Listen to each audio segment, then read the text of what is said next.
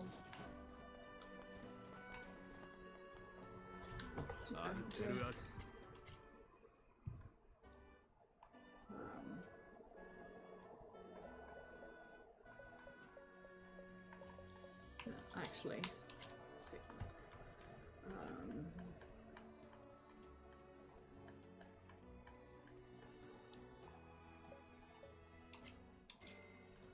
Produce that, and I don't need 70 of these, so let's sell half of them.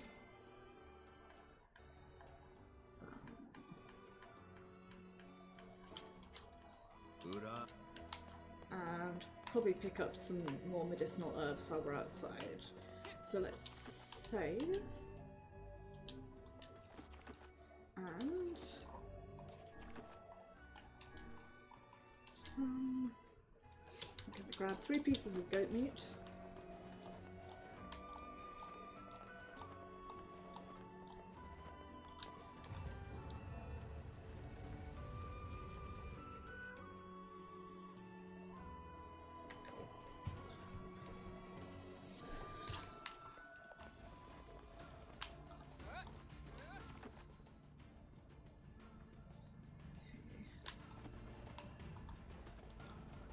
And what we're also going to do is finish unlocking these things. So.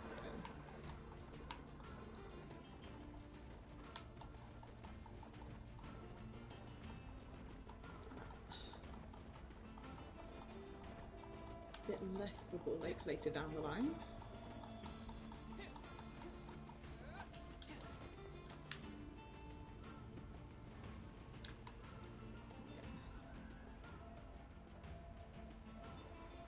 One there in that like green poisoned zone.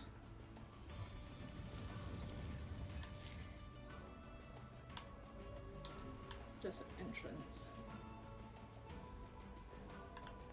Okay.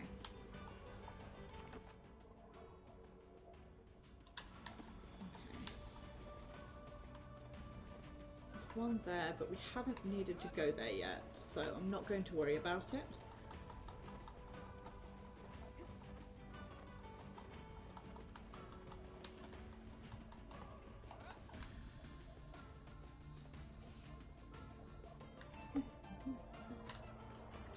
Instead, we're going to go kill some goats.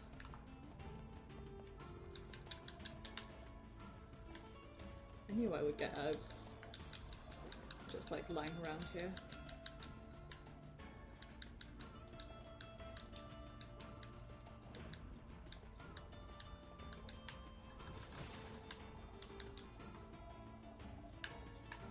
No.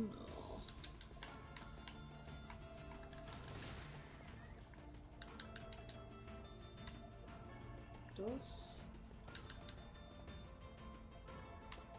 Oh, no.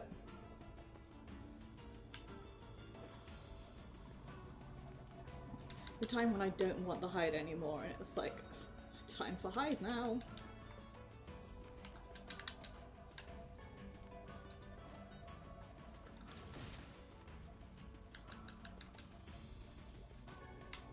There we go. Looks like we've got everything the runaway kid asked for. Let's go make the delivery. Yeah, we've got 2 things left to do in Seafront, so we will go to the village, then Seafront, and then head off to the Forest of Myth.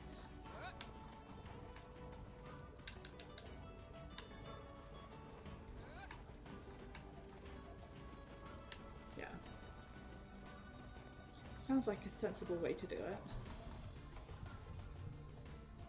She's really nice, it always says nice things. Well, this makes me giggle every time I see it, you know? Your delivery is complete. Thanks. Here's what I owe you. Nice.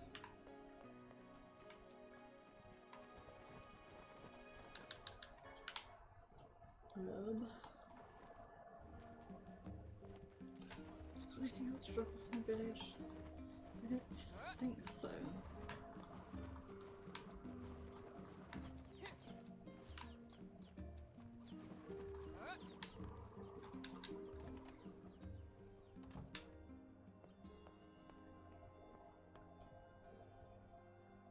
I have.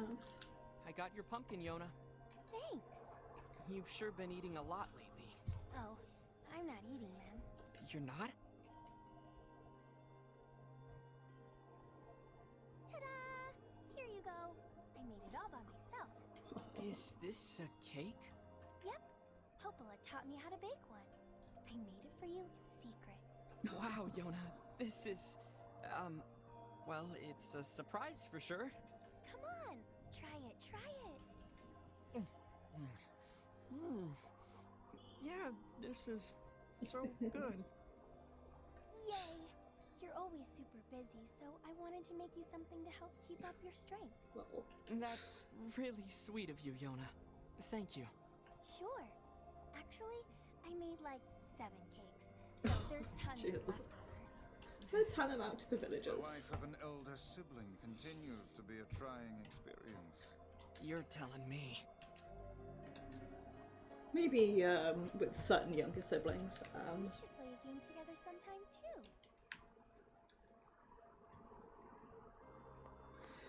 I was gonna say my brother can't cook for shit, and then I'm like, actually, I don't know if that's still true.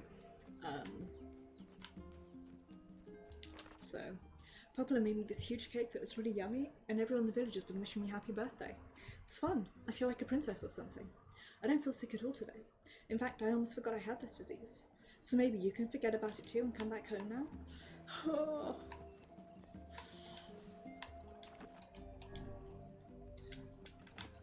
Honey nut Filios.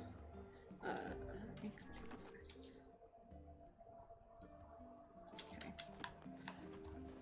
Us head off to Seafront quickly. Actually, I have a.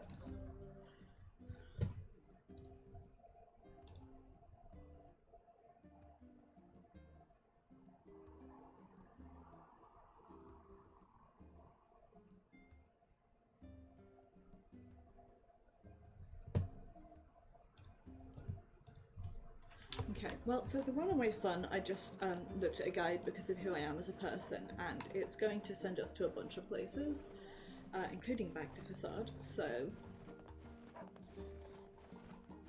we'll go hand it in, because I've got to do Pride of a Lover anyway, so...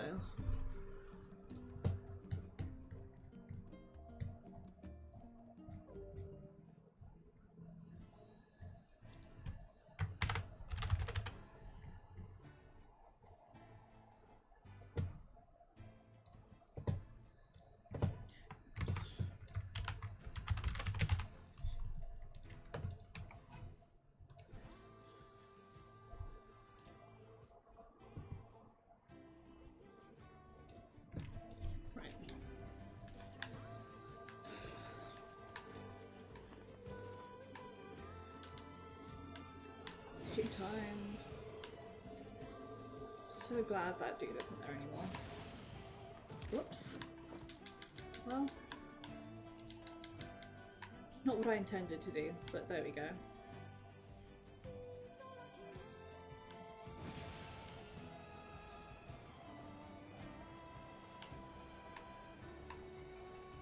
That's what I intended to do.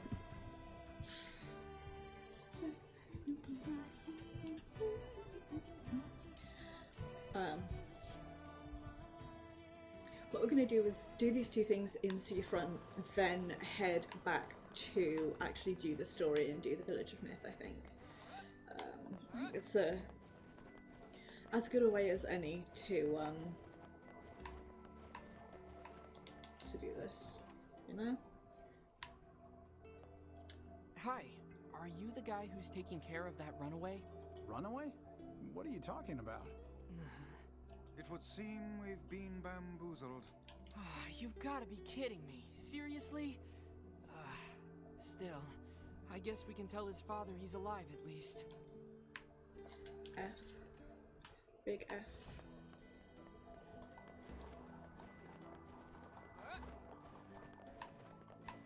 We can go hand those in and get money now.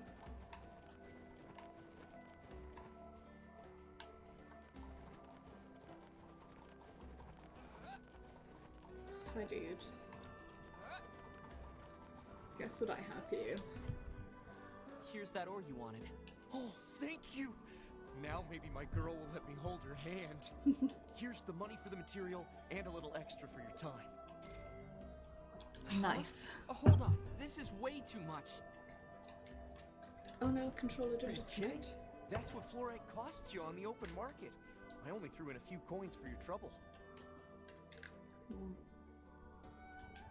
It's really that expensive? Hey, I learned my lesson last time. From now on, it's nothing but the best for my girl. The human soul is an unfathomable thing indeed. You got that right. Ain't it just? Do you think it possible that this man is being deceived by his lover? Absolutely. Yeah, I do. Then we shall inform him at once. Yeah, probably better if we don't. What's this? Have you finally found someone you are unwilling to aid? Look, relationships are messy, and sometimes you can't always understand what's going on between a couple. There is nothing in this world that Grimoire Weiss cannot understand. Yeah. There's part of me, at least, that also thinks, like, maybe it's better for him to learn his lesson, you know?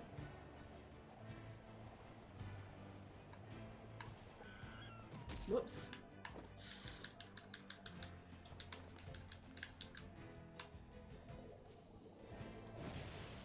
Ah, what did I say earlier?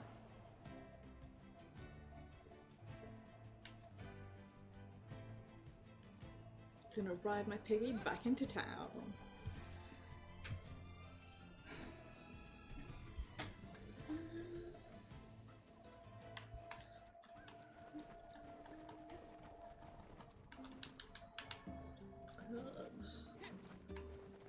Hey, dude. Hey there, your son come back yet? No, I haven't seen him. Where could he be? He's in Seafront. Or he was, until he ran away again. Oh, crud. Let me guess. Did he tell you an elaborate story and then ask for help? That boy is... well, he's a bit of a dirty liar. Yeah, I maybe. probably should have mentioned that. So that whole story was a setup. He sent us on a wild goose chase and then gave us the slip. Since I cannot imagine you letting this go, perhaps we should return to Seafront. There may still be a lead or two left to pursue. Good idea. We can't let him get away with this. What's wrong? How can a son bring so much despair to his family? Easily, He seems it seems. completely ignorant of the pain he has caused. It's deplorable. I love it when you sound like a grumpy old man, Vice. Perhaps I only sound that way because I have existed since time immemorial. How old are you anyway? You know, I'm not exactly sure. They say memory it's still loss is a sign of preferable to old being age. a deplorable liar like that son.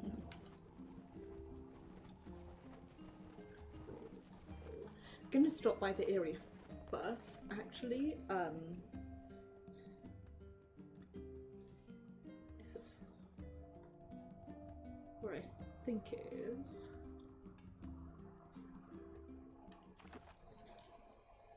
Yes. Okay, but before we do any of that, I am going to AFK super duper quickly. AFK. Great, see you in a bit.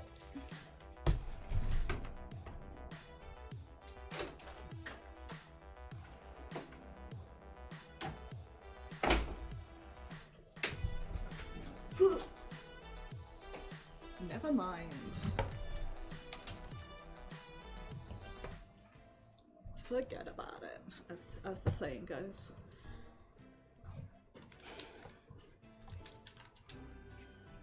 Let's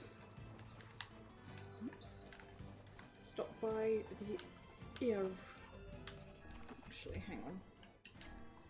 Recipient lives near the village's chief. Let's stop by the Eyrie. Hopefully we just have to drop the letter off and don't have to do anything else.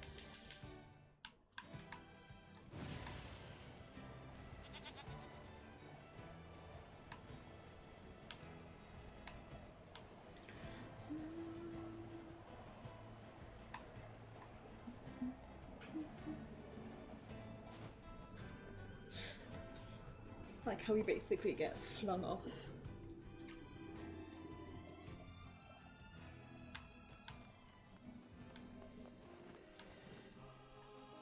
Oh, every time I come back here I just want to look. Also, I love this song.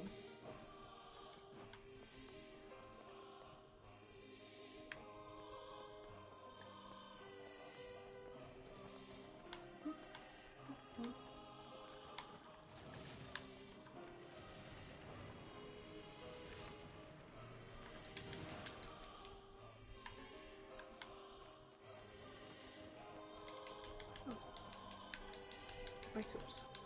I love items. Where's items?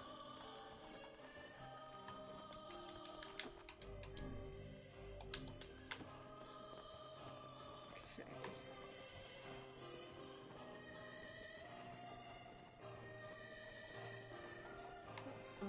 Us.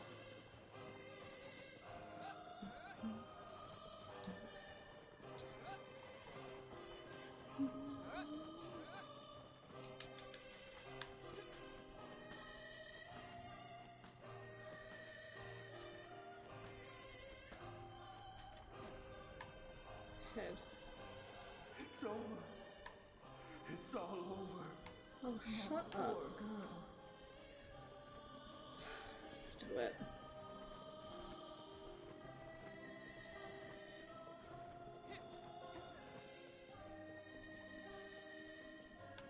Kaine's a good person, once you get through all the weirdness. Aw. This must be the place the florist was talking about. Hopefully. You think she stepped out? Oh, perhaps she moved. It doesn't look like this house has been occupied for some time. Well, no point hanging around. We'd better go back to town. Shame she wasn't there. Indeed. Guess you were right, Vice. They should have stuck together. I find it difficult to determine who is right at this point. In any case, we had best return to him. You bring death to this village. Stow it, dude.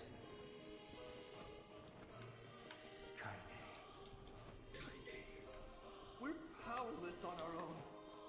Kaine could have led a normal life if not for those terrible shades. Whoops. That's not what I intended to do, but there we go. Okay.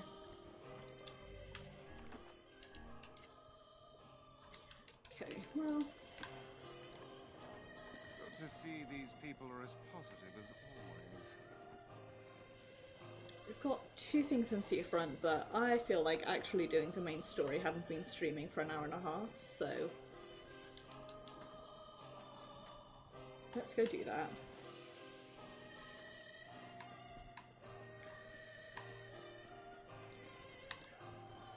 I have no idea if this is faster, by the way, but it feels faster, so there we go.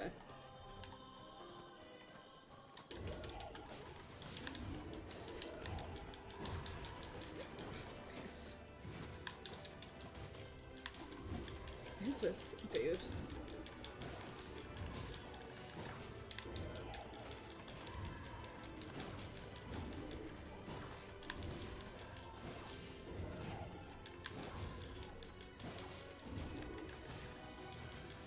Much easier this time around, now that we're stronger.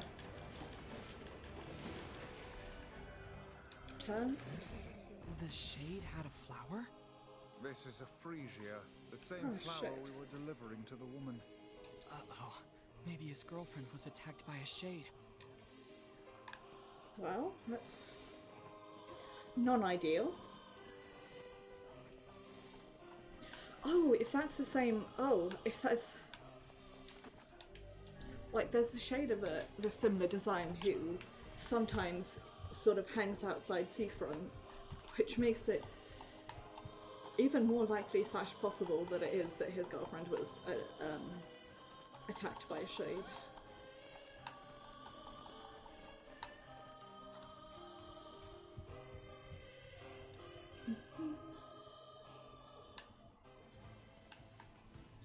Hi, Piggy.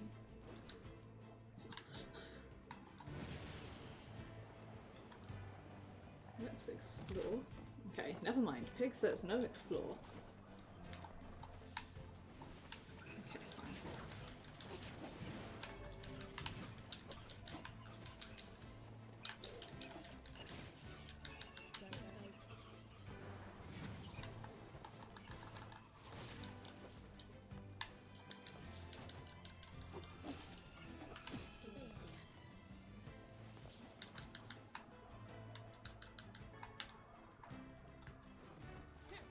Okay, well,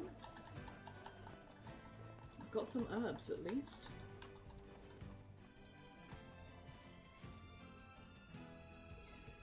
Better start working on a new secret recipe.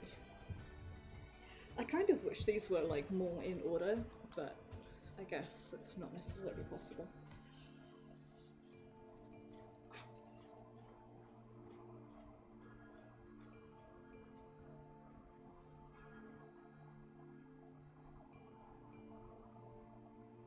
It sure is quiet here. Such silence bodes ill. There's trouble on the way. I'm certain of it. You know, a little optimism now and then wouldn't hurt, Vice. Such cheek.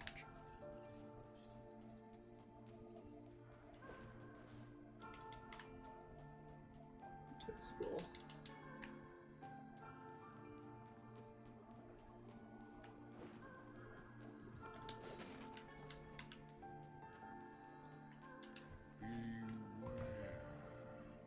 Beware The words? What do you mean? contagious words. Those Spooky. who dream. Those who dream? Hold a moment. There is a strange new sensation in my mind. That's worrisome. His voice rose in a quizzical It way. is not quizzical. What's going on? Benji's body shuddered as he slowly opened his eyes. Perhaps we should start by asking this man. Who are you? We heard something happened to this village, so we came to see if we could help. The mayor stared at Mochi and Vice. If you can speak to me, I must have caught you in my dream. In your dream? The mayor explained. In the past weeks, a mysterious disease called the Death Dream had spread across the Forest of Myth. Those who caught it were cursed to fall asleep and live forever within the world of their own dreams. The village mayor determined the Death Dream was spread from person to person by spoken words, but before he could learn more, the disease took him as well. Vice stared at the mayor, his mouth twitching slightly. Now see here. Are you saying that we have been absorbed into your dream? Well, yes. I think you have. In other words, we've caught the Death Dream? Before the mayor could confirm Mochi's suspicion, Vice exploded with rage. Ridiculous. Preposterous. Completely unfathomable on every conceivable level. I don't even recall falling asleep. That's just how the death dream works. Though polite, the mayor was clearly trying to brush aside the book's remarks. My remarks are not to be brushed aside, fool. Mayor twisted his mouth into an embarrassed grimace, then quickly changed the subject to what she had seen and what they'd discussed since coming to the village. Something there must have caused you to enter my dream. A certain conversation, a specific word, something. Mochi and Vice whacked their brains but could find no easy solutions. There were simply too many words to consider, too much random chatter, too much meaningless conversations. Nonsense coming to the Forest of Myth. Vice does not engage in meaningless conversations. Mere suggestion that Vice chose his words carelessly seemed to sting his pride. It does not seem to sting my pride, you bloated gasbag of a narrator. It has demolished it utterly. Vice looked skyward as if searching for answers in the heavens. I was doing no such thing. Just leave me alone already. Love this. Anger created by his harsh words bled over to Mochi like a contagion. Wait, said Mochi suddenly. Did someone just say contagion? I believe so, whatever. Well, that villager told us to watch out for contagious words, right? The mayor leaned forward with renewed interest, pushing the startled Vice aside in the process. He must have said something, right? Asked the mayor. Some specific combination of words? What was it? It was about dreaming, or something that dreams, or what the hell is it? A sheep? Cried Vice suddenly, blurting out the first thing that popped into his head. The others stared at him for a moment, before slowly shaking their heads. After a few more minutes of thought, Mochi's face suddenly lit up. I remember, he said. Those who dream. That's what he said. I'm sure of it. At this, the mayor produced a thick sheaf of papers from his pocket. He flipped through them a few times before finally nodding his approval at Mochi. That sounds right, he said, as a stray sheet of paper fluttered to the ground. My notes also mentioned something about that. I bet it was the last thing you heard before you fell asleep. The mayor shook his head, his worn pencil stub tracing lines across a lone piece of paper. For the last month, I've done nothing but study the disease we call the death dream, he said. I mean, I'm the mayor, right? It's my job to protect people from whatever comes along. But I never expected a couple of outsiders to start entering people's dreams. The mayor paused, a grimace crossing his face. I should probably be taking notes or something. Vice immediately fired back. I applaud the force of will it takes to research a disease in your dreams, he said. But perhaps we should bend your efforts to escaping this place instead of trying to understand it. The mayor's hand tightened around the pencil, snapping off the tip. I've tried to escape. From the very first moment I realised I was locked inside my own dream. I've been looking for a way out, but I don't think it exists. I mean, this is my dream, right? If there was an exit, I'd know about it. He paused for a moment, his unfocused eyes staring at nothing. My village was beautiful, he said to no one in particular, and it was filled with the most wonderful people you could ever hope to meet. But once this disease took hold, things changed. It's like someone took a sponge and soaked all the colour out of our lives. I just want us to be whole again. I want us to be free. And I won't stop trying until it happens. Mochi nodded in agreement. Wait a second. I didn't nod. Look, if we can be of any help, said Mochi. Just ask. I did not say that. Silence, cried Vice. The grimoire looked from Mochi to the mayor and back again, his face filling with confidence. His face is always confident, thank you very much. Now see here, man. You told us that nothing can exist in this dream without your knowing of it. But yet you seemed surprised to see us when we first arrived, yes? The mayor slowly raised his head, realization dawning on his face. Oh my god, he said. You're right. I had no idea you were coming. Hey. The human imagination is a limitless engine, said Vice, and dreams are the fuel. If you can imagine an exit, then it must be so. With your permission, we shall search it out. Thank you, said the mayor. I don't know how I can repay you. Payment is not required. We are as eager as you to be done with this place. The mayor suddenly felt as if he could breathe again. He'd almost forgotten what it was like. Good luck, you two, he called at the departing forms of Mochi and Vice. We're all counting on you. As Mochi slowly faded into the misty forest, the mayor was struck by a sense of déjà vu. I saw this man once before, he thought. But where? Mochi's mood darkened as he trudged through the forest. Hours earlier, where the beauty of the place was still a new thing, he'd been confident they could get in and find the exit and be home in time for dinner. But the deeper they went, the more the forest closed in around him. The mist made it difficult to see more than a foot in any direction, and moss-covered rocks seemed determined to twist his ankle. More than once he'd been forced to steady himself on the rough bark of a tree, and his hands now left small trails of blood on everything he touched. Additionally, Vice was proving to be a particularly poor travelling companion. Unhindered by either terrain or physical effort, he spent most of his time urging Mochi to pick up the pace and grumbling about their slow progress. Finally, after Vice muttered something about legless turtles being more adept at navigating the environment, Mochi snapped. Cram it for a second, would you? You don't have to walk. They leaned against a tree and tried to stretch the knots from his back. How can this stupid forest be so big? He muttered to himself. The moment the words tumbled from his mouth, a cacophony of insects sprang to life. Every imaginable form of buzz, click, and hiss roared out at a volume that rattled his teeth. Mochi slapped his hands over his ears and screamed to be heard. Vice! What's going on?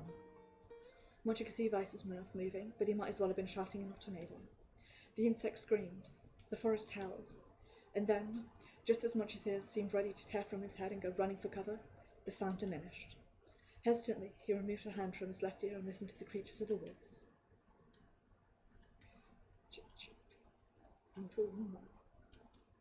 As the insect symphony dimmed another decibel, Mochi began to detect patterns in the sound. This isn't random, he thought.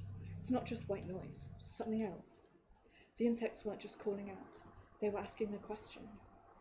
1 with it is lacking, 2 with it is ideal, 3 with it is dangerous. What is it? By my pages, is this a riddle? I mean, it feels sort of forced, but maybe it's the key to getting out of this place. Then I leave it to you to answer.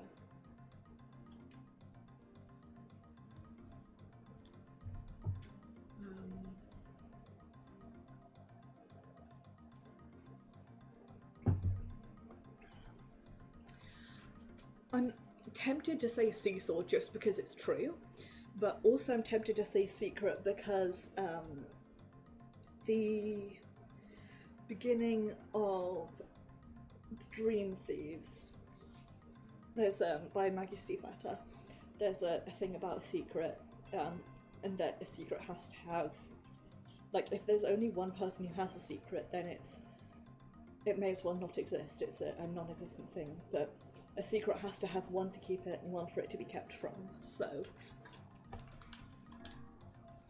Mochi sighed and gave the only answer that made sense. It's a secret, right? The sound of the insect stopped as suddenly as it began.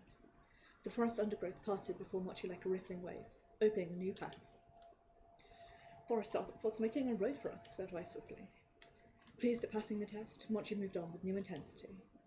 The path out of its body relieved from the undergrowth, but gave even greater cheer to his mind. As long as they were on a path, the journey had purpose. Guess the forest has accepted us, huh? Said Mochi after a bit. Vice spun around to face his companion. Do not mistake the will of this forest for some happy pet you can suddenly befriend. We have no idea where this path leads. As Vice finished speaking, the pair turned a corner and found themselves facing a clear forest spring. Smiling, Mochi picked up a small rock and sent it skipping across the surface of the water. Good heavens, said Vice. His surprise was understandable. Each time the rock struck the surface of the water, a musical note rang out. When the rock finally stopped moving and sank to the bottom of the spring, the ripples it left behind came together to form words. I enter through the window, but break new glass. When night falls, I vanish. What am I? It is pretty easy. Sunlight. Sunlight filtered through the trees and reflected off the plain, creating a shimmering rainbow that spanned the entire horizon. In all my years, said Vice softly, I've never seen such a sight. Perhaps I've misunderstood the intentions of this place. Hey, look, cried Mochi, awakening Vice from his daze. There's a house or something over there. Glancing in the direction of his friend's extended hand, Vice saw a small cottage nestled among the trees. That's weird, isn't it, Vice? I mean, who would build a house all the way out here? Mochi walked over and pounded on the door. After a minute of solid banging, the door cracked open and a small man peered out. His body was cloaked from neck to toe in a large black cape, while his face was obscured by mist. Began Mochi, but before he could get any further, the cloaked man held a hand up and began speaking. I have 4 legs in the morning and 2 at noon, but end the night with 3. What am I? Mochi tried to ask the cloaked man who he was and what he was doing there, but he simply repeated the question. As for his riddle, at least it's an easy one. I know this one, because it's like the first riddle I ever memorized the answer to, but also because I very recently read Oedipus Rex for a class. Mr. Sold from a cloaked figure as he spoke a single word. Correct. With that, the man flung his garment aside, revealing his true identity. You're the mayor, cried Mochi. The small man slowly shook his head. I'm not the mayor you know. Now listen to my words. Long ago, I saw a version of you that was not yourself. What's that mean? It'll make sense in time. At present, I simply congratulate you on cracking the seal of the Death Dream. Now you must go to the person at the forest entrance. With that, the man turned on his heel and slammed the door behind him. As Mochi watched, mist seeped up from the ground and enveloped the cottage, erasing it from existence. When Mochi and Vice returned to the forest entrance, they found the mayor leaning against a tree. As soon as he caught sight of the duo, he sprang to his feet and scrambled over to them. You made it, he cried. You made it back! His left hand grasped Mochi's and pumped it so fiercely it threatened to dislodge from the socket, while his right seized Weiss by the cover and swung him through the air. Not even told you if he's successful or not. The mayor smiled broadly and shook his head. Just happy you're alive. I didn't think I'd ever see you again. Mochi withdrew himself from the mayor's eager handshake with a slight smile. We broke the death-themed seal, he said. At least I think we did. The mayor's face beamed as Mochi filled him in on the details. When the tale was done, the three of them lay down on the forest ground and fell asleep. Mochi cocked his head. This is crazy. Why would we just lay down and go to sleep? Cease your endless prattle and go to sleep, fool. Fighting against the rules of this place is futility itself. Mochi and the mayor obediently reclined atop the grassy earth. Have you forgotten? Continued Weiss. It is words that control the death tree, words that allow us to move from place to place. No matter how unnatural they seem, the words are absolute. Therefore, if the words tell us to sleep, then sleep we shall. And once we do, the story will continue. With that, the trio found their eyes growing heavy, their breaths slowing. This is the first time, began Mayor. The first time I felt tired since I was imprisoned here. His words were cut off by a long, loud yawn, and he remembered nothing more. They might have slept for an hour or a year. When they awoke, things had a slightly more real quality to them. The mist felt thicker, the leaves greener. It was clear they had awakened from their dream. Mochi shook the mayor's shoulder gently. Good news, he said. I think we made it. Oh wow, said the mayor in an awed voice. We did. I'm back. He blinked once and then again, as if not quite believing the sight before him. You two have no idea how much this means. The death dream was spreading through our village and I wanted to... Well, I thought I could figure out how to stop it, but I guess that wasn't the case. I must have caught the disease and become trapped in my own dream. The mayor started to stand, then collapsed back to the earth. He stared at his legs as if trying to remember how they worked, then glanced at Mochi and shrugged. Without a word, the young man reached down and pulled the mayor to his feet. Real life may take some getting used to, said the mayor, as a wry smile crossed his lips. You shall relearn in short order, I am sure, said Weiss. For now, you should return to your home and rest. No, said the mayor, swaying on unsteady feet. I can't. Some of the villagers are still trapped in the death dream. I have to save them. The mayor slowly raised his maid to the divine tree in the centre of the village, then bowed his head and prayed silently. This is a holy tree, he explained when the prayer was finished. It's the guardian of our village's history and memories. Superstition will only make our mission harder, muttered Weiss. We should not put our faith in the gods. The mayor shook his head. Not the gods, the words. Legend says that our tree is home to a powerful magic known as the sealed verse. Mochi and Weiss could not contain their surprise. Seemed a gold had been found in the most unexpected of places. I say, muttered Weiss, this is certainly a stroke of luck. As all three of them said their goodbyes, Mochi mentioned the strange man who'd given them the third riddle and the mysterious words he'd left them with. I once saw a version of you that was not yourself, muttered the mayor. What in the world does that mean? Lost in thought, he stared into space for a long moment. You know, he said softly, this is going to sound odd, but I had a feeling I'd seen you before, too. Mochi tried to keep a straight face and failed, but the mayor didn't seem to notice. Deja vu, right? Anyway, I figure it's just some kind of illusion created by the death tree. Probably doesn't mean anything. Mochi gave the mayor a nod and a smile, but inwardly his thoughts were racing. There's something wrong about the mayor and his words. And what exactly is going on here? That riddle would prove to be the most difficult one of all. Oh, thank you so much. Now I can finally return to a normal life. Definitely This is something one of the strange. most bizarre diseases I have ever encountered. I know. That's why we have to help the other villagers, no matter what. Contained a sealed verse. Dark execution. Oh, spikes. I'd love to see it.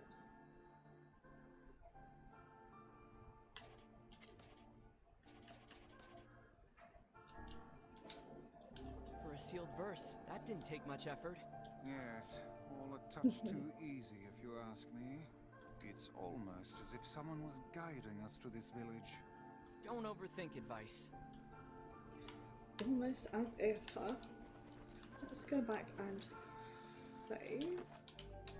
Bear with a hot second. Oops.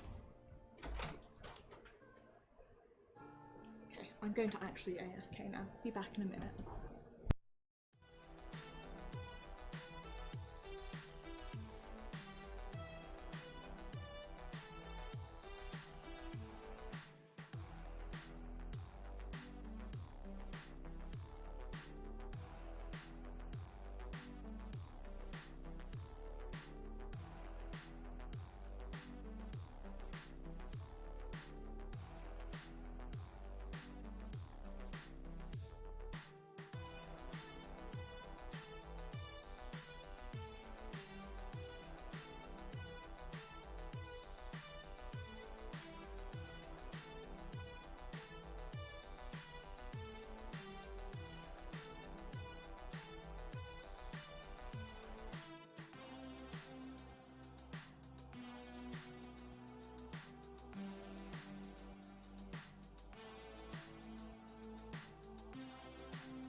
Hello, I am back. God, my room is so fucking warm. It's the PC, it just absolutely overheats my room. It's why, like, at the moment I've been not having my PC on for as much as possible, because, oh, it's just, my room is like a sauna sometimes.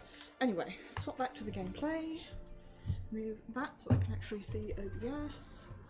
Make sure this has paused. See where I've been pinged.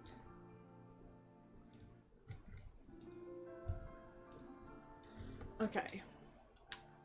And reconnect PC. Apologise for frame drops. We'll sit here and wait for it to get back together.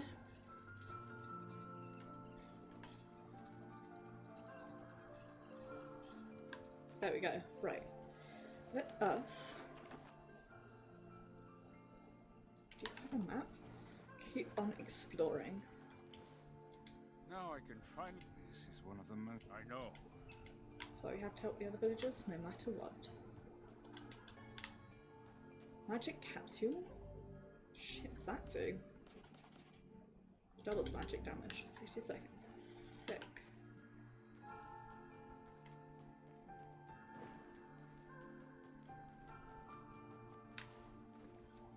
Okay, so someone over there is leading us to... Okay, so we've got you, and you. And then can't go any further, but I guess that's where we'll be ending up. And there's no floor glowies. There is a box with a herb. So... now that I've gone completely past the guy that I was trying to get to. This person must be dreaming too. It would appear that way, yes. Yes. Can't say I'm very excited to go back there. That dream world sort of creeps me out. Perhaps Me too. you should spend less time complaining and more time getting on with the mission. Yeah. Rude. Fair, but rude. I breathe air scented with death and resist the urge to laugh, for I know it will sound like the words of a madman. How long have I been in this fresh hell? My box, my prison, is tucked beneath the stairway and the long unused catacombs of some infinite castle. Outside I hear the sounds of a funeral dirge that plays without end. Light has no place here. Wind is a forgotten friend. I pray for death to come, but he forsakes me. An eternity slips by in the single tick of the clock. Someone knocks on my prison.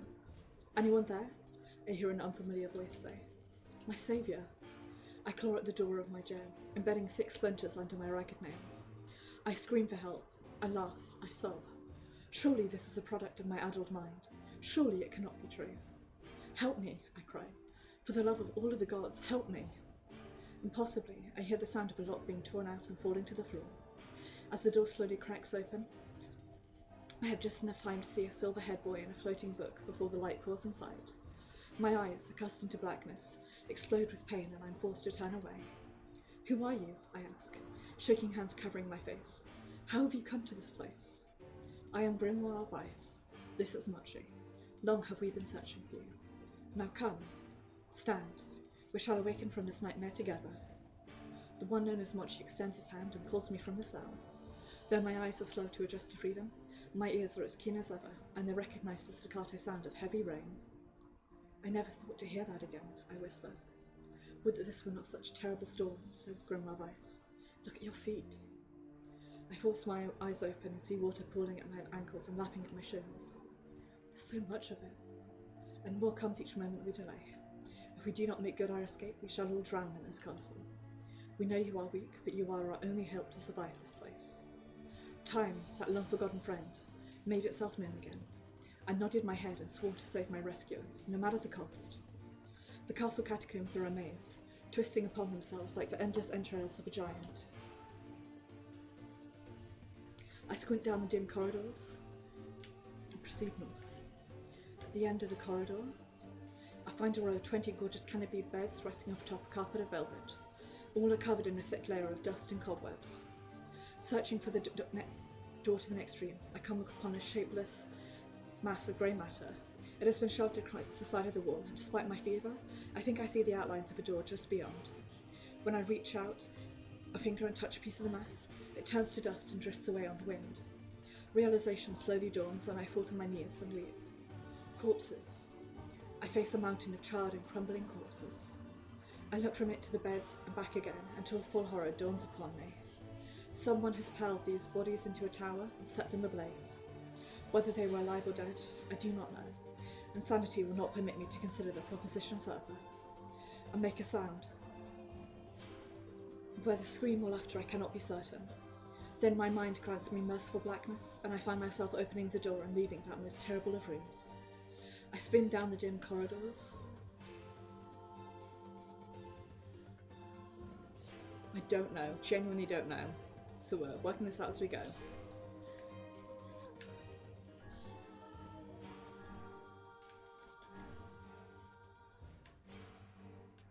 Let's keep going north. At the end of the path, the waters rise to my waist, exhausting me both physically and spiritually. I pray that this is the way out.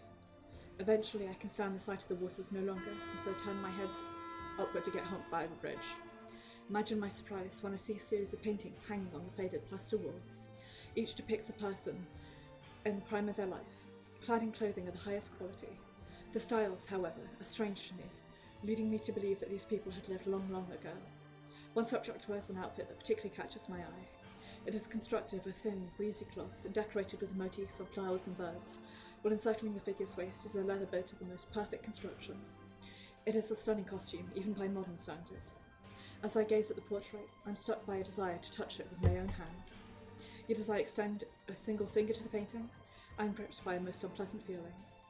Staring closely at the image, I see it bend and warp into the shape of another finger. Something behind the picture is pointing at me. Is it another prisoner? A fellow inmate trapped for eternity in this place? I cannot let it pass, and so I seize the portrait with both hands and throw it into the water. The wall is hollow behind the painting, and I can just make out a body. Whether or not this is a prisoner, there would be no rescue. The poor soul is long dead. Scraps of clothing lie on the floor around the bones. Only a small amount of the fabric has survived, but it features the same delicate designs that were depicted in the portrait. I wonder if this is a reference to something in Drakengard. I'll have to look this up afterwards and see. But admiring a row of corpses, blocked from view by portraits of each victim at their pinnacle. Enough. Shielding my eyes, I paddle forward through the water. I squint down the dim corridors and proceed south.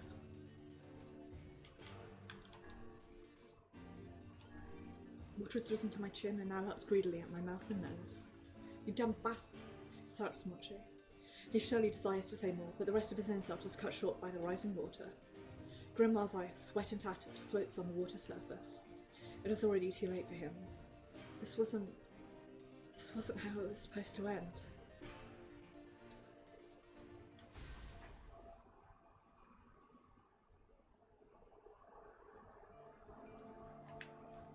Okay, well.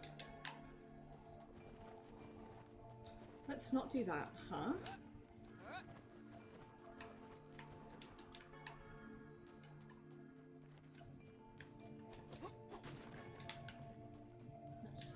This person. It's what Go into a Yes, dream. perhaps it Yeah. We'll skip past all this dialogue.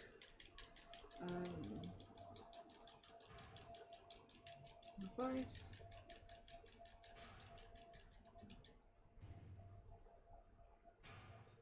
Pressing north. Antique gorgeous canopy beds. God, I can't remember which way we just went. Let's go south, I think. Okay, no, we have to go east. North. Let's keep going east.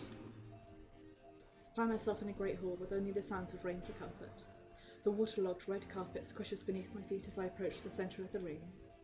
Once there, I behold a beautiful dining table upon which rests china and silver of the finest construction, as well as the remains of a fantastic feast.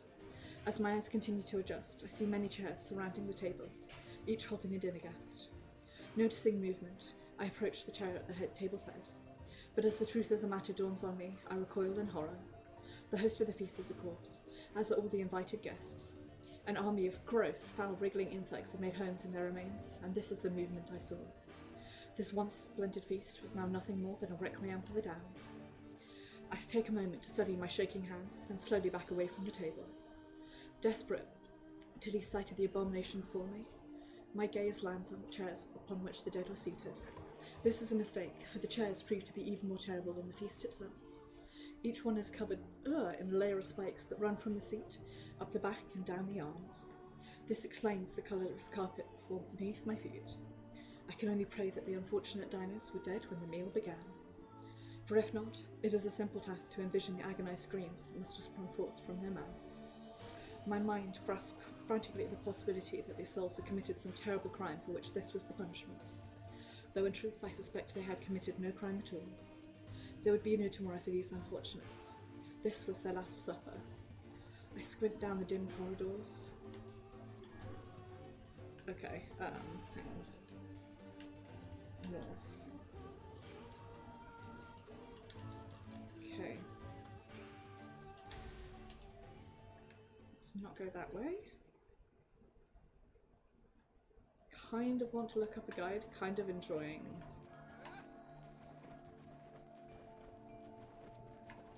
Right, well, what we know for a fact is that we definitely don't want to go north. North is where we don't want to be. This... It's... Yeah. Okay, skip us. Okay, north. East. North. West, south, and west. South. East. Okay.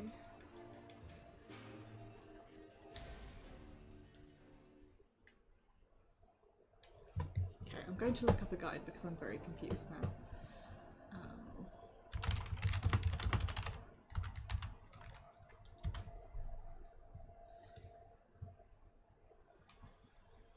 God bless you, Polygon.com.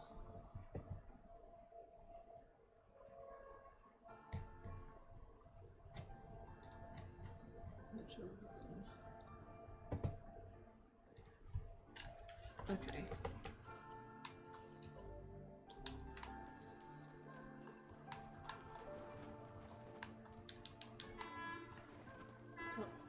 Bridge hump time.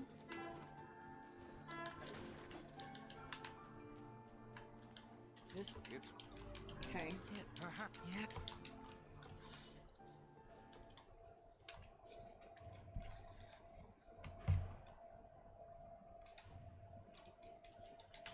North. Okay, there's the corpse pile. East. Go north. East. Okay. And north.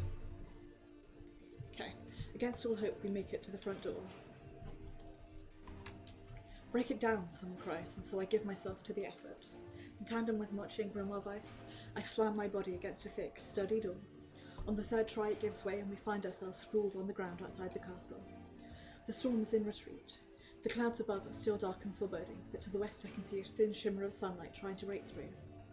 How can I thank you? I cry, as tears join the rain on my cheeks. I would surely have died in there. Looking down, I suddenly notice that my dress is in tatters and sheepishly try to cover my exposed skin. Your dress? Asks Weiss. Then you're a woman, madam? I am. I proffer the two a smile. I suppose that comes as something of a surprise, seeing as how I exist only in the form of words. I can see that the one, known as Logic Gross, is disappointed however. With a nod and a shrug, the three of us set forth to our awakening. But behind us, an awakening of another kind is taking place. Black smoke fills the abandoned castle, providing the countless damned souls inside with their final shrouds. After a moment, the castle's Windows shatter with a mighty roar. A fresh breeze blows through the hallways and corridors, clearing the smoke away for good. As we watch NieR, an uncomfortable black shadow slowly flicker to life, crossing to and fro in front of the broken windows. The castle's dead have awakened to their new life as shades. You have anything to say about that? Hopefully there will be no labyrinth next time. I hear that. Right, I'm with you there. Right, let's go back and save.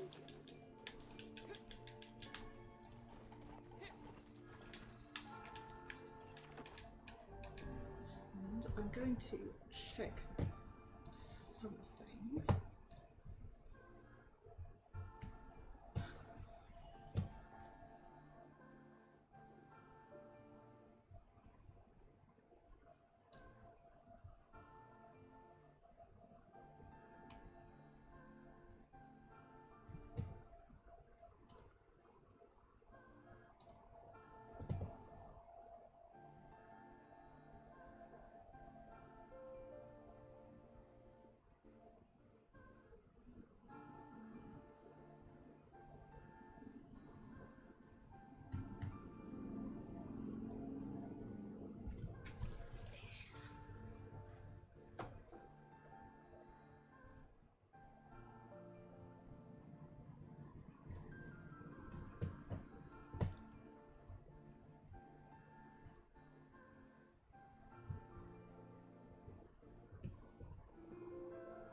Okay.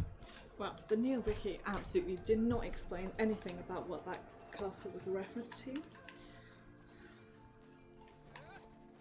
So I guess it's just something kinda miserable, huh?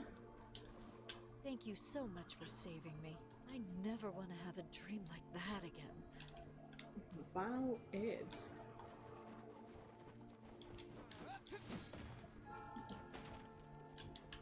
Obtained herb, but it can't carry anymore. And another victim. This work certainly is trying. Yes. I figured a book like you would be into all this word stuff, Vice. Even I have my exceptions. Now let's be off. A colony of massive sculptures was visible in the distance, their tall forms scraping against the sky. Vice and Mochi had never seen such a sight, and their eyes widened as they tried to take it in. Those buildings must be huge if we can see them from this far away. What do you think, Vice? As Vice considered his answer, the sun beat down on them with renewed ferocity. Perhaps they are some manner of mirage. He said. Under this heat, a mirage or two would hardly be an unexpected sight. Mochi nodded and wiped the sweat off his brow, leaving a trail of sand in its place. He thought he'd never been so thirsty. The ancient road that they walked on was black and cracked with age. Here and there, thin wisps of grass pushed up through the rocky surface, as if defying those who had laid this material down over their home. The heat reflecting from the road made Mochi lightheaded. His feet hurting, he crouched down to rest. I don't know how much longer I can do this. Someone playing a joke on us or what? The complaining had already begun. Vice tried not to let his eyes roll too much. A joke, he said. No joke. This road leads to the city of art. Perhaps the path itself is simply some manner of grand artistic work. Don't sound very sure of yourself there. Perhaps not, but thinking of it this way might make it easier for you to bear. Mochi glanced at Vice's grinning face, shook his head and resumed walking. As time passed, Mochi's feet grew more painful and his throat drier than he thought possible. He tried not to look further than the next step ahead, because the bright sunlight made him hesitant to trust his own senses. Definitely getting closer, said Vice, in an effort to cheer his companion. This is much as certain. Encouraged, Mochi lifted his gaze. Suddenly he stopped walking, choosing instead to stand in the middle of the road with his mouth in honk, eyes wide open, and his finger pointing in the distance. Water, he cried. It's water. Preposterous, said Vice. I don't see any water. Over there, just ahead of us. Look, the sun is reflecting off it. Without waiting for a response, Mochi sprang to life and bounded towards the side. What in the... There was no water. There was nothing but sand in every direction. Mochi closed his eyes and sighed as Weiss floated up behind him and chuckled softly. Believe this is known as a mirage, he said. Many a desert traveller has spoken of such things. Mochi shook his head, bewildered. Suddenly, he pointed off in the distance, his eyes wide once more. There it is. I just missed it. Look, it's right there. Mochi sprinted off again, leaving Weiss with no choice but to follow. After a few minutes of running, Mochi came to a halt. Could have sworn it was right around here. Confused, he put his hands up to his eyes and rubbed them vigorously. As soon as he stopped, he noticed a blue, shimmering pool of water just over the next rise. With a shout, he bounded off in search of it. The chase continued for nearly an hour, until an exasperated Weiss finally floated up to Mochi and struck him in the face with his cutter. Enough, you blithering idiot. Stop this at once. There is no water here. Mochi's face clouded. There isn't? There is not. Perhaps next time you will listen to me when I tell you as much. Weiss paused for a moment, then continued speaking in a slightly kinder tone. I suppose this mad chase wasn't altogether wasted. It seems we have arrived in the City of Art. Mochi looked up. Stretched out before him was a row of impossibly tall sculptures. Their journey was at an end. They're huge, cried Mochi, completely forgetting the heat and pain of the past few hours. I've never seen anything so big, is what she said. Well, I mean, it is literally what he said. Each sculpture was formed from roughly the same shape, a tall rectangle that stretched up towards the sky, but that was where the similarities ended. Most were covered in panes and glass that reflected light in 1,000 directions, while others seemed to be nothing but frames of steel. Some had tall spires on their tops, while others possessed triangular caps. What kind of city is this? Said Mochi. Where are the people? Where are the houses? Perhaps the land is intended exclusively for artistic use. The debate continued as they made their way through the city. Miracles of artistry were everywhere. Great iron crates with wheels silent on steel rails. Beautifully carved works with lights of red, amber and green dangled over every street. As they moved away from the massive sculptures, they found a great array of smaller ones. Some were covered in glass or brick, but many were composed of materials they had never encountered. The sheer variety of colours and styles was staggering. Unable to find a theme or purpose to the abstract works around them, Mochi and Weiss eventually fell silent. On the outskirts of the city, they discovered 3 sculptures in the shape of humans. Mochi uttered a sigh of relief as he approached them. I was getting tired of modern art. The 3 statues were indistinguishable, except for a single word chiselled into their right arms. One read alpha, one read beta, and the final one read gamma. Radiation? As Mochi moved to touch the nearest statue, a bird flew from the top of one of the sculptures. Alighting on the statue's shoulder, it had emitted a brief, beautiful song that took the form of words. Only one form is real, the others are false. The real form will always speak the truth. The false ones will only speak lies. With that, the bird departed. Oh god, I hate these sort of riddles. As if on cue, the 3 statues shuddered to life, acquiring colour and forms they began to breathe. Hey, look at that, Mochi said. They're alive. The triplets bowed low before Mochi. Please, said Alpha. You have to get me out of this nightmare. I'm real. Stop lying, said Beta.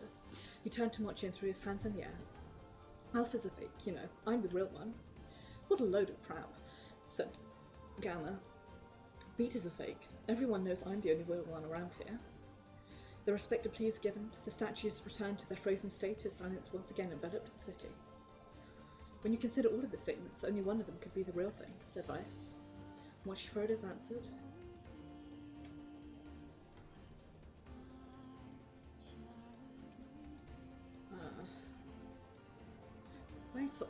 Tempted to select, I don't have a clue.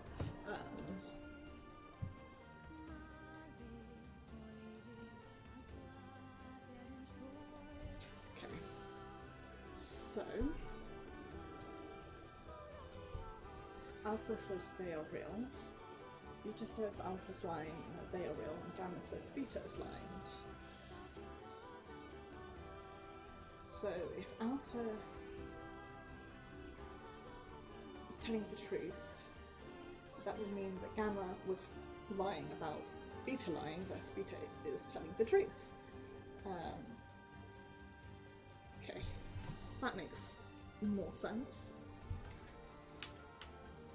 Oops, click back into the game.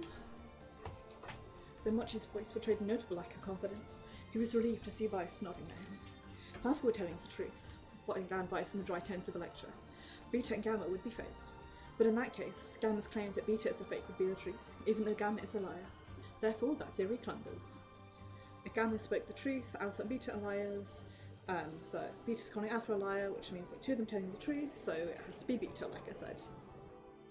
Alpha and Gamma crumbled soundlessly into dust, while Beta sprang to life once more. Congratulations, villager, said Vice in a cheerful voice. The time to awaken has arrived. Thank you for saving me, cried the villager. He dropped to his knees and bowed his head as low as it could go before an uncomfortable Mochi called him to his feet. Why do you have a dream like this? Asked Vice. Have you been to the city before? The villager slowly looked round at the bizarre objects and sculptures that dotted the landscape, then shook his head. I don't think so. I mean, it's impossible, right? There's no way I could ever have been to a place like this, but at the same time, I feel like I've seen it before. Deja vu, muttered Mochi. Just like the mayor. The vague sense of unease that struck Mochi during the mayor's dream spread once more through his mind. That was rough. I am positive I have seen that place before. Sounds cool. If it weren't for the desert, I'd like to go. Okay, that's enough. Don't need you getting all weird on me too. Okay, there. Now all the villagers can wake up, right? Yes, if the mayor's assumption was correct. I think I have had enough wordplay to last a lifetime. Thank The you riddles very one I like much. the most. I like riddles. You're telling me. Anyway, let's go see the mayor. I thought I was a goner there. Thanks for the help. What a strange dream. It almost felt familiar somehow. Sure did, huh?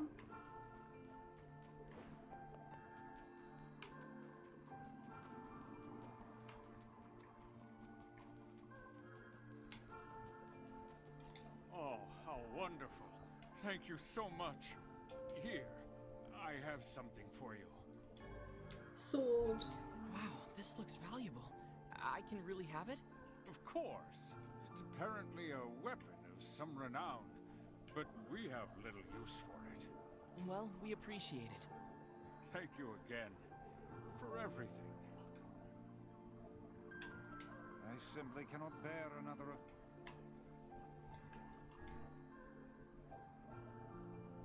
Hello again. You know, I've been trying to figure out a way to thank you for saving me, and I think I've got it. We're going to put up a statue of you. It'll be 10 foot high and made of pure gold. I know you don't own a horse, but I think we'll put you on one anyway. Horses just make people look more heroic, you know? You don't want a statue? I thought you'd enjoy it. Regardless, thanks to your tireless efforts, our village is at peace once more. And at peace. Haha, it's a little agricultural joke right there. Been thinking about things besides bad jokes and statues. I've also decided we need to start holding the village festival again. We used to have it every year, but the last mayor thought it was old-fashioned or something and he killed it. But since I'm the mayor, I can start it up again. That's not abusing my power or anything, is it? You want to hear about the festival? The official name is the Feast of 3 Days. We call it that because everyone sits around a huge table and eats for 3 days straight. No sleeping allowed. We hold it on the foggiest days of the year, so it's hard to tell what you're eating. Some of the dishes are delicious, but some are really rare and well, there's some weird stuff in there. Let's leave it at that. Anyway, you'd be pretty surprised what you can eat when you haven't slept for a couple of days. I'll make sure a room is prepared for you so you can be the guest of... You can't come? You have to wash your hair? Well, I guess that's understandable, what with the adventuring and all. I think this town needs more group bonding activities like that. It'll help us get to know each other and also promote unity in times of crisis and so forth. Vice coughed loudly. How much longer must we bear the insufferable flapping of this fool's gums? Whispered to Mochi. Just woke up. Probably has a lot he wants to say. Must be what Purple meant by bright and talkative. Okay.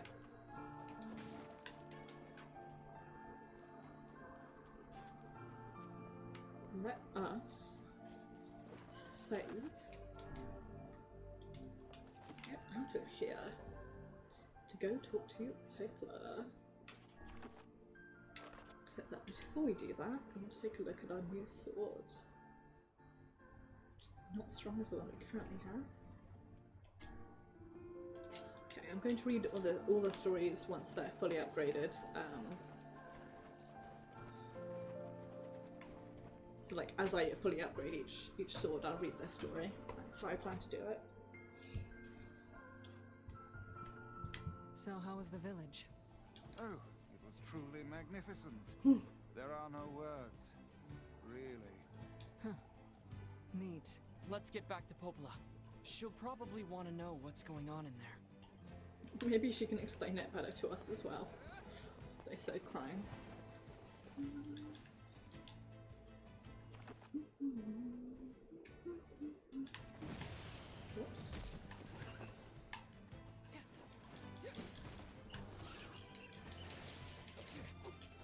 Oh, I love it.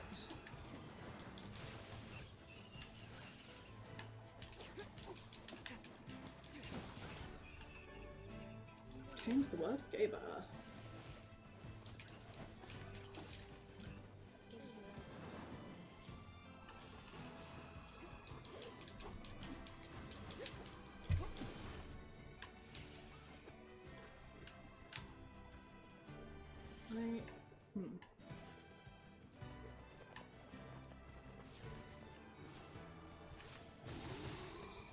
That's not what I wanted to do.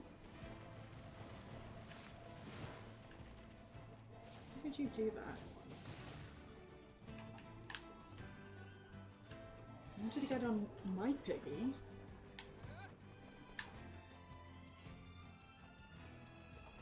Nice dude, and right off.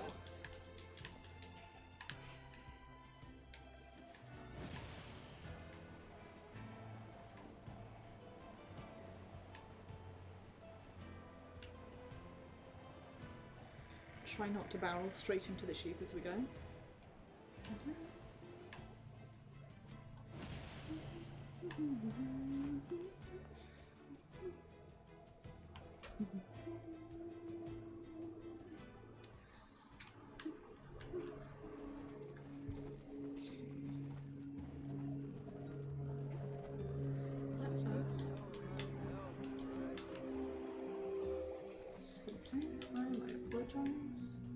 Egg.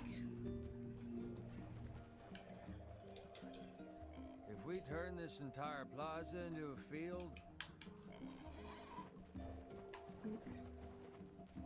Right. Let's see, as per usual.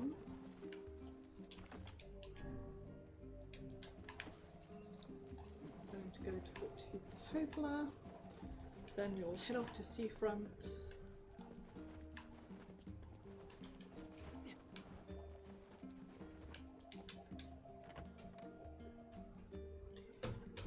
Finish off the Lost Boy.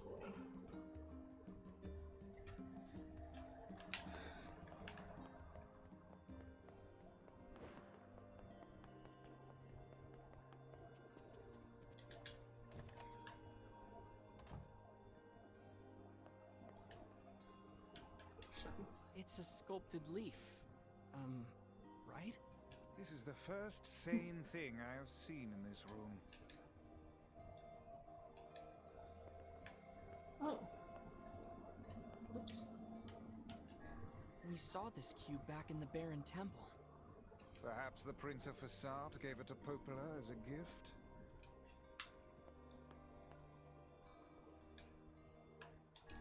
It's that lizard thing we fought in the Eyrie. Who would make a figure of that anyway? And what is it doing here?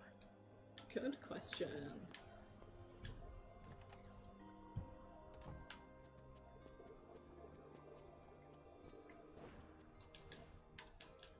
I know what it is. It's a collection of like statues of the bosses we fought, but The death dream certainly is a strange illness. Yeah, it was something all right. Even I, with my natural love for words, have no desire to visit that place ever again. You guys did well. You've been making a lot of long trips lately. Are you sure you're not pushing yourself too hard? I'm okay. I can't just sit around all day while Yona's sick after all. If you say so. So, anything I can do for you? Well, I suppose there is one thing I could use a hand with. Have you heard about our plans to repair the canal?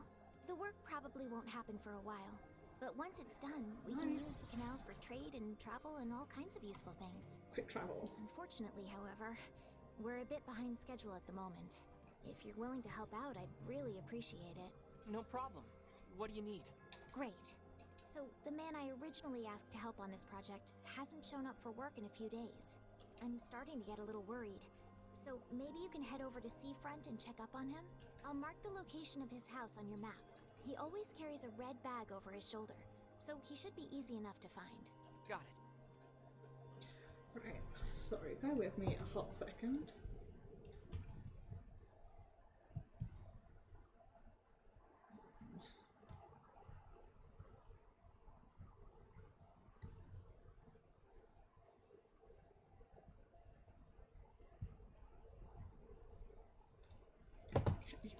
Never mind.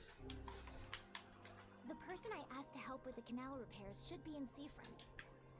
So looks like we've got a good reason to head back to Seafront. Keeping an eye on the time, we've got about 20 minutes left. So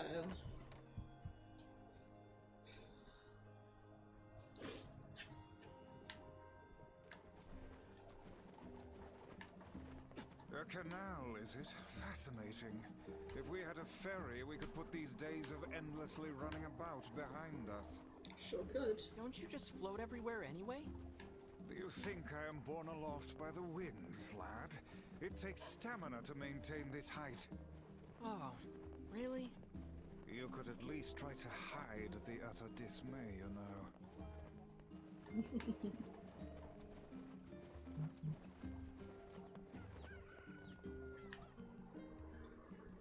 I stayed home and hid in bed. I could still hear Devla singing from somewhere though. Listening to her always makes me happy.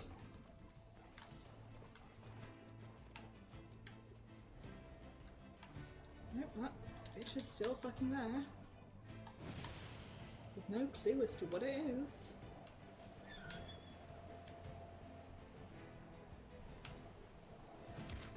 Oops. I do want to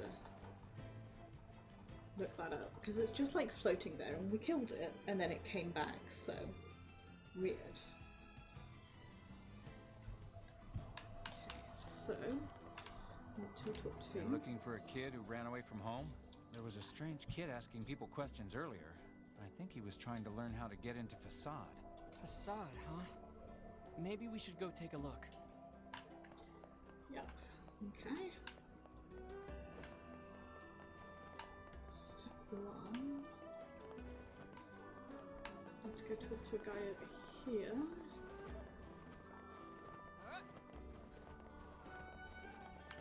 You. So? Did she get the letter? I'm sorry, but she wasn't home. And on our way back, we were attacked by a shade that dropped this. It's a Frisia. Do you think... No, she's alive. I know it. And I'm going to keep living my life for her. I see.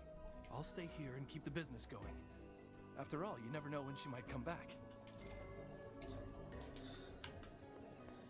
You know, good on you, lad.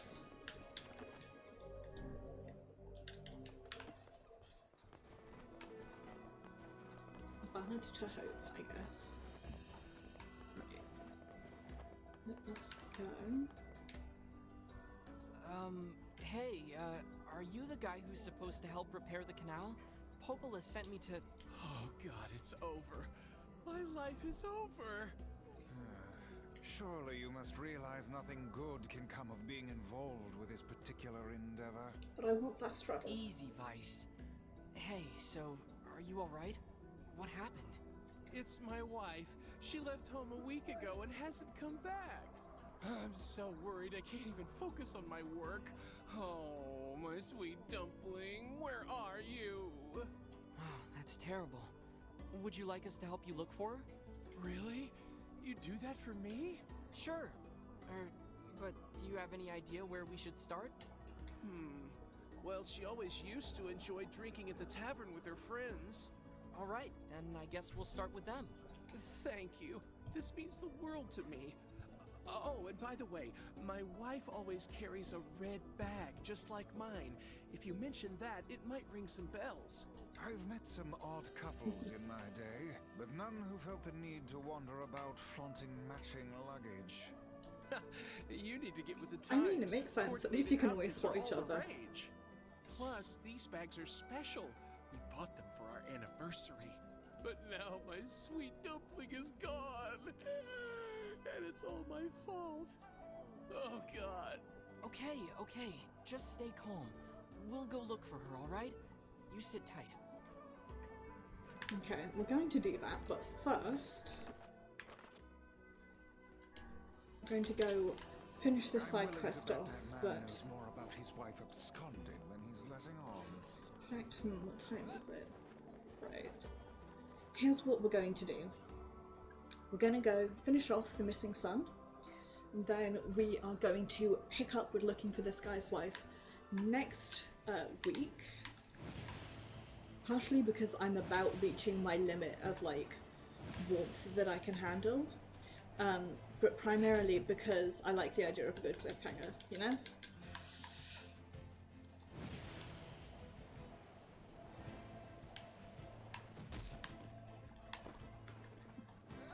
Villager voice for my wife. Fun fact, I've never seen that film.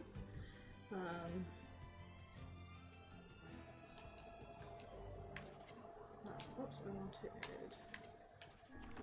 maps.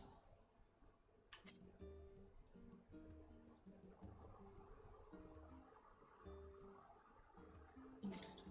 Okay. The other thing I wanted to do was take a look at our. Oops. Fuck.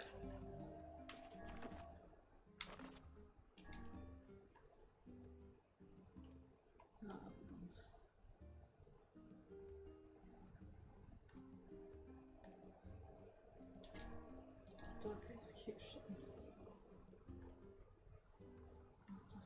+2, 4.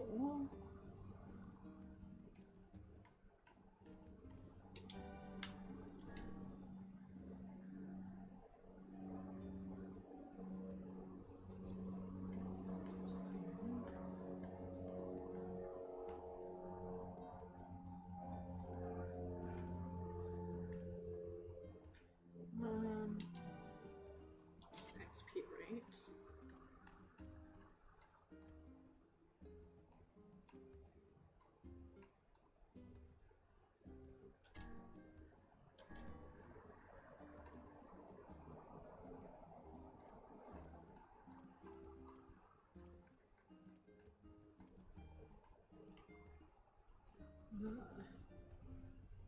No, I like the MP recovery rate actually. Now, is this the... Wait.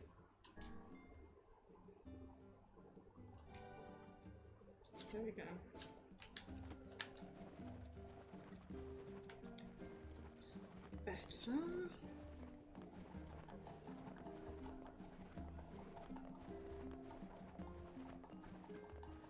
Let's go finish off the Wayward Son. I don't think that's the name. Whatever.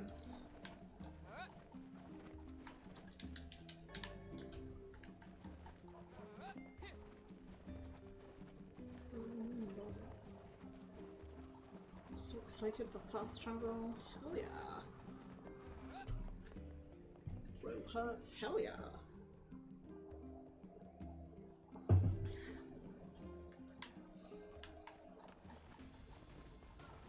You know what I'm gonna get after this? Peanut ice cream.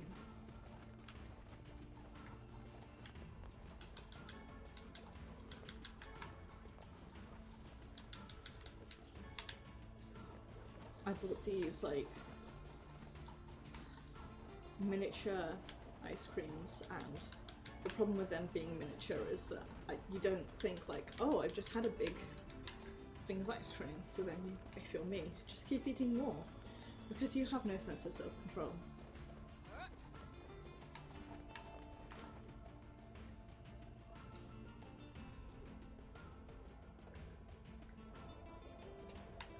The reason I want to finish this off, by the way, is because I want to get this done so that I'm no longer worrying about having to do sidequests or swords before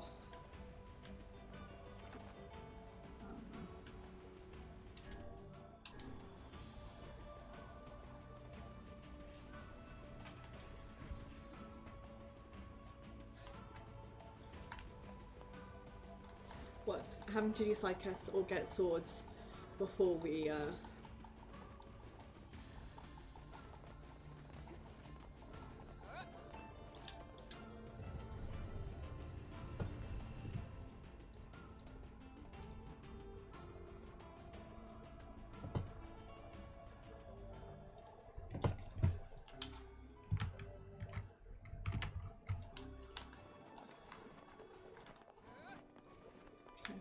where to go to.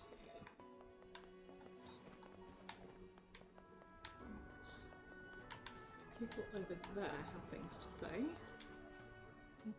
Man moved into that house the other day. He certainly wears a very strange hat. He fits in perfectly. He even speaks our language and knows most of our rules. I heard this new outsider came after fleeing a terrible home life. So he's disguised himself as one of the masked people, eh? No wonder his trail went cold. He's gone through a lot of trouble trying to lose us. I can't wait to finally catch him.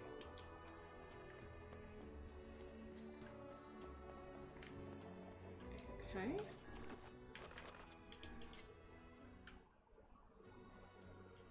Down that we can pay for what he's done. Hey, you! You're coming with us! Oh man! Why you gotta be all like following me and stuff? Fine, let me just pack and then I'll... Oh my gosh, there's a giant shade behind you! Every fucking time. I can't believe we fell for that. Oh, are you kidding me? He surely aims to flee the city, though he can't have gone very far yet.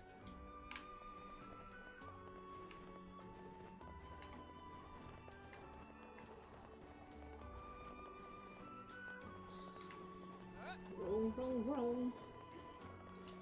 We're gonna go out there and get fucking eaten by wolves. Inevitably.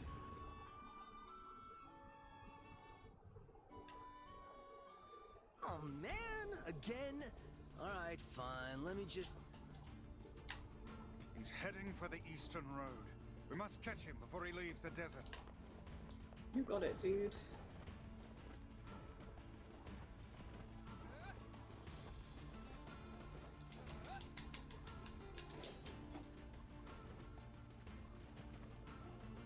How am I supposed to catch him?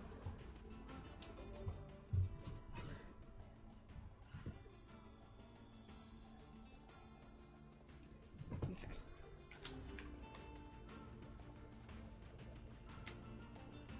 Oh my gosh, look!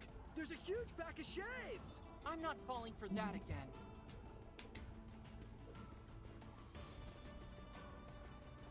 Come on, dude. For real?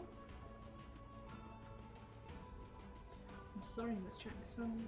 I am for eels. What's that big thing on the right? Fool me once, shame on you. Fool me twice, and I shall smite you with unholy magic. Cunt, like hell yeah.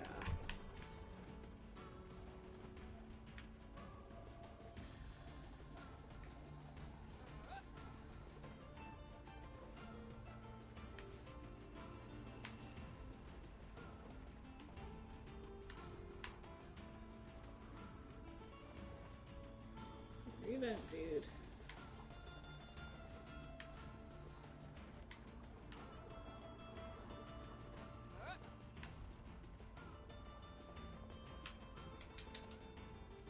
It's a pack of wolves, man! I told you, I'm not falling for... Oh crap, it is a pack of wolves. F.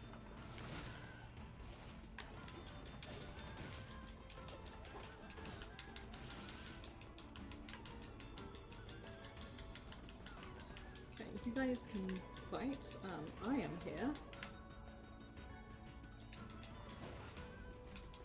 to loot corpses.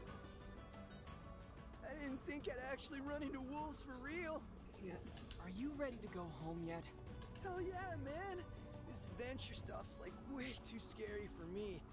From now on, I'm gonna stick close to home and stuff. Good. Now let's go tell the family. Thank you for telling. Oh no, I hoped it was going to teleport me back to the village. I was wrong. That's okay. I love that Kana does the Naruto run.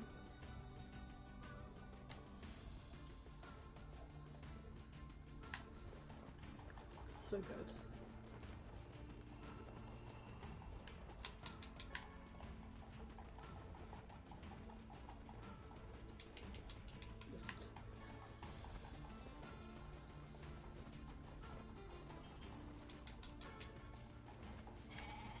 Nah.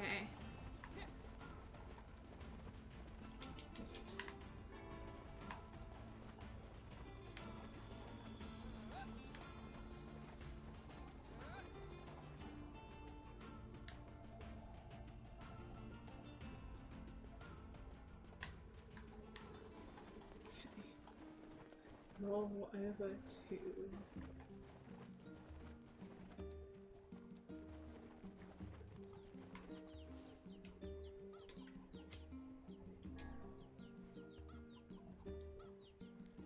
probably going to forget to log in time, and those are going to have disappeared.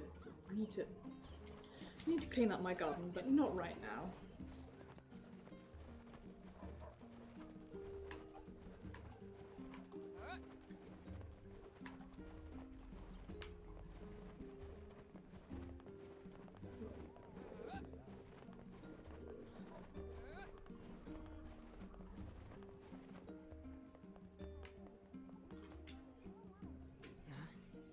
Nobody's here.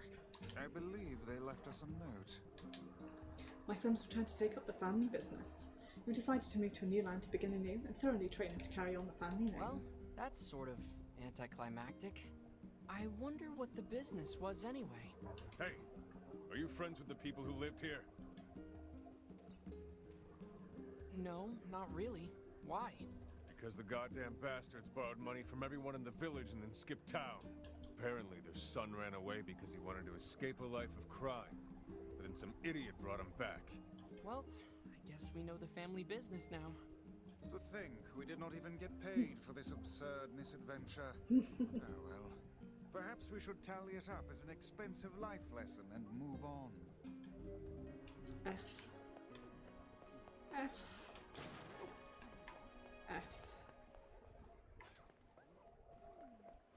F. Talk about your broken homes, huh?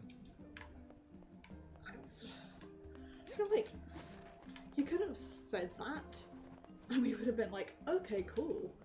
The fact that he's like sort of weird about it. Do that. Here's your— Oh, thank you. Please get— Okay. We've given her mutton. And actually pretty much almost exactly perfectly on time.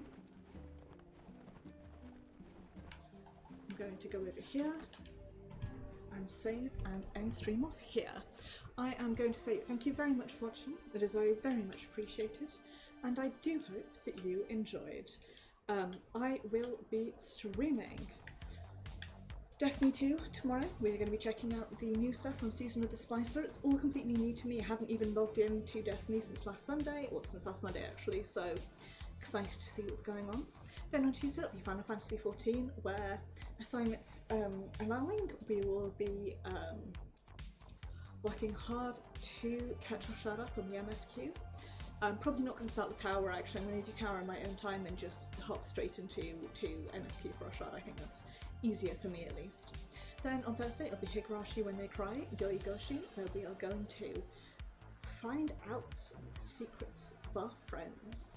And then next Saturday will be more NieR Replicant, where we're going to go hunt down this dude's missing wife. So I'm going to say thank you very much for watching. I very much appreciate it, and I do hope that you enjoyed.